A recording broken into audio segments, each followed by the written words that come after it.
کوشش کرتا ہوں، میں آپ کے وقت کا بھی خیال رکھنا چاہ رہا ہوں. ظاہر ہے یہ شب بہت اہم شب ہے اور ہمیں اس تمام چیزوں پہ توجہ دینی ہے. یہ سیکھتے رہیے. سب سے زیادہ میں طالب علم ہوں، مجھے کتنی مدت ہو گئی طالب علم بنے میں نے عمر گزار دیا بسم اللہ. تو اب میں جا کر اپنے آپ سے یہ کہوں گا 40 سال میرے پورے ہو رہے ہیں الحمدللہ رب العالمین طالب علمی کی تقریباً. تو جو سب سے اہم مجھے سیکھنے کو ملتا ہے یا میں چاہتا ہوں کہ آپ سیکھیں، ہم اور آپ سیکھیں، وہ یہ کہ ان سے سیکھیں زندگی گزارنے کے اصول کیا ہیں. مثلا آپ کو دنیا کی کوئی بھی چیز چاہیے ہو، نام لینا بھی فضول ہے، آپ کو سکون چاہیے یا نہیں چاہیے؟ چاہے دنیا کا بدترین مادہ پرست ہو، اس کو بھی سکون چاہیے. اور اس وقت دنیا کی سب سے بڑی مشکل نہ ہارٹ ڈیزیز ہے، نہ برین ڈیزیز ہے، نہ کینسر ہے. اس وقت سب سے بڑی مشکل سکون نہ ہونا ہے. سب سے بڑی قاتل بیماری اس وقت ہارٹ ڈیزیز نہیں ہے، نہ بلڈ پریشر، نہ شوگر، نہ کینسر. کوئی چیز اتنی قاتل نہیں جتنی قاتل اس وقت ڈپریشن ہے، انگزائٹی ہے، ہوپ لیسنس. تو یہ سکون کیسے ملنا ہے؟ اب میں کہتا ہوں اس کو جا کے دیکھو مولا کے کلام میں کہ زندگی گزرنی کیسے ہے. اگر آپ کو وہاں سے قانون مل گئے اور آپ نے ان قوانین پر پہلی مرحلے میں تو ایمان لے آیا اور اس پر عمل کرنا شروع کر دیا، اب آپ تصور کیجئے آپ کے پاس وہ سورس آف نالج ہے جو خدا سے جڑی ہوئی ہے. اب کوئی چانسز آف ایرر نہیں ہے یہاں پہ. یہ بڑی خوبی ہے جو ہمارے پاس ہے. اب میں ایک قول مولا کا فرمان عرض کرتا ہوں اس سلسلے میں کہ جو زندگی گزارنے کے اصولوں کو بیان کر رہا ہے، اور اس کے بعد ایک قول اور عرض کروں گا اور آپ کی زحمت تمام کروں گا. درود بھیجے گا محمد و آل محمد پر. صلی علی محمد وعجل فرج. دونوں اقوال نہج البلاغہ میں موجود ہیں. یہ قول خاص کر اہمیت میرے نزدیک بہت زیادہ اہمیت رکھتا ہے، جس میں زندگی گزارنے کا طریقہ لکھا ہے. فرمایا من اصلح ما بینہ و بین اللہ اصلح اللہ ما بینہ و بین الناس.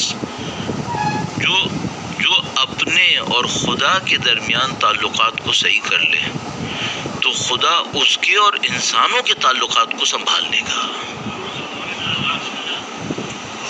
اچھا فرض کریں میں خدا کو نعوذ باللہ تعالی نظر انداز کر دوں. اس کو خوش کرنا ہے، اس کو خوش کرنا ہے، اس کو خوش کرنا ہے. بھائی کتنوں کو خوش کروں؟ ایک کو خوش کروں گا 10 ناراض ہوں گے. یہ ہوگا. میں پبلک سے ڈیل کرتے ہوئے بوڑھا ہو گیا. میں آپ کی خدمت میں کیا عرض کروں؟ مثلا اگر مجھ سے کوئی کیا 40 سال تو میں 12 سال قم میں تھا، 28 سال ہو گئے مجھے پبلک ڈیلنگ کرتے ہوئے.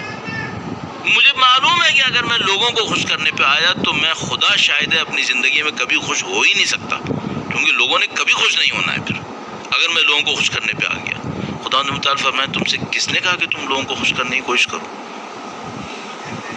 خدا یہ فرما رہا ہے، مولا یہ فرما رہے ہیں کہ تم اپنے اور خدا کے تعلق کو صحیح کرو، بندوں کو خدا سنبھالے گا. تم کہاں بندوں کے پیچھے جا رہے ہو؟ مالک کو لو، یہ سب مملوک ہیں اس مالک کے.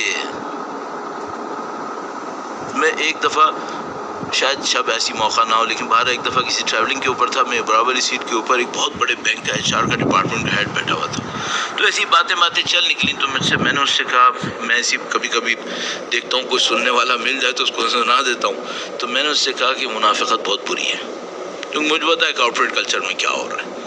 تو کہنے لگا کہ دیکھیں یہ ہماری مجبوری ہے. میں نے کہا کیوں؟ کہنے لگا ایک میرا باس ہے، ایک میرا کولیگ ہے، ایک میرا سب آرڈینیٹ ہے، ایک میرا انویسٹر ہے. ان چاروں کے سامنے مجھے 4 آدمی بننا ہے. کولیگ کے ساتھ کولیگ کی طرح، سب آرڈینیٹ کے سامنے باس کی طرح، باس کے سامنے امپلائی کی طرح، انویسٹر کے سامنے لینے والے کی طرح. کہنے لگا اس 4 سے کم نہیں کر سکتا. فیملی تو چھوڑ دو، یہ صرف اپنے آفس کے اندر کی بات کر رہا ہوں کہ مجھے 4 انسان بننے آفس کے اندر. اور اگر میں نے ان رولز کو علیحدہ نہیں کیا میں گیا پھر. تو میں نے اس سے کہا میں تمہاری بات سمجھ رہا ہوں، ٹھیک ہے کسی حد تک. میں تم سے ایک بات پوچھتا ہوں، ان 4 کے دلوں پر کیا خدا کی حکومت نہیں ہے؟ تو تم خدا کو کیوں نہیں خوش کرتے؟ ان 4 کو ان کے حال پہ چھوڑ دو. تم خدا کو سنبھالو، خدا ان چاروں کو سنبھال لے گا. مولا یہ فرما رہے، سمپل فارمولا. اچھا آپ کہیں بھائی خدا کو سنبھالنے کے لیے کیا کرنا ہے؟ ایک ہی راستہ ہے، بندگی.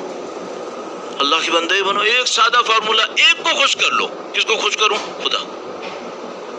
جو کام کرنے لگو یہ سوچو اس سے خدا خوش ہوگا یا نہیں ہوگا، کر لو. باقی کا کیا ہوگا؟ باقی وہ خدا سنبھالے گا.